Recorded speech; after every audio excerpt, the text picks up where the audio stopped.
Hello, church family. Hope all is well at your house today and that you have a wonderful day.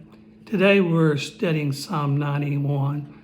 Psalm 91 does not have a title, nor is the author known, but it is considered a beautiful, wonderful psalm. And it is actually a timeless psalm. It is one that Charles Spurgeon said, in the whole collection, there is not a more cheering psalm. Its tone is elevated and sustained throughout. Faith is at its best. He also goes on to say it is one of the most excellent works of this kind which has ever appeared. It is impossible to imagine anything more solid, more beautiful, and more profound. And it is a beautiful psalm. And it starts out with the assurance of God's protection and also his comfort and care. And it talks about us dwelling in his secret place of the Most High, and we shall abide under the shadow of the Almighty, and he is our refuge and our fortress, and that we, in him, I will trust. And then in verses 3 and 4, it tells how God's going to bring about this protection, comfort, and care. And he says, he shall deliver us. And then verse 4 says, he shall cover us. So he is describing here how he will protect us.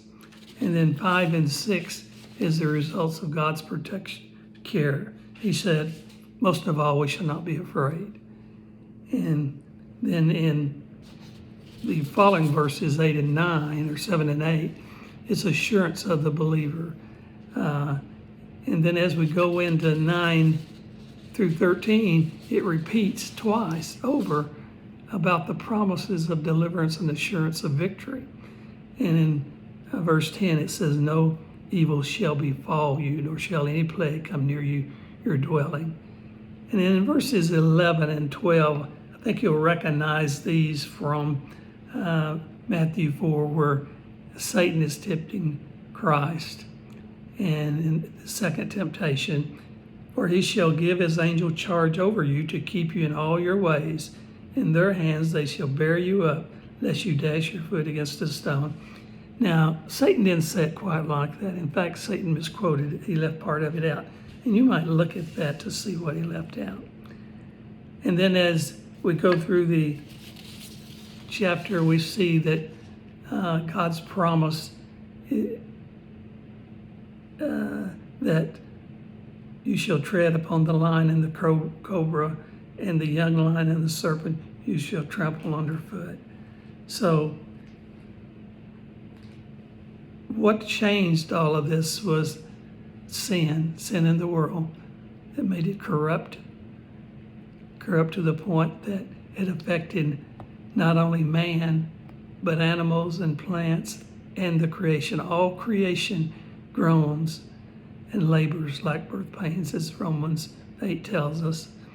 And God is going to restore that. He is going to take care of that. And we see in the verses 14 through 16, his promises and blessings to the ones who love him. And the last verse says, with long life I will satisfy him and show him my salvation. So I pray that you're blessed reading God's word today and that you have a wonderful day. And with all the things going on around us, this psalm here should bring you joy and hope and encourage you. So may you be blessed today.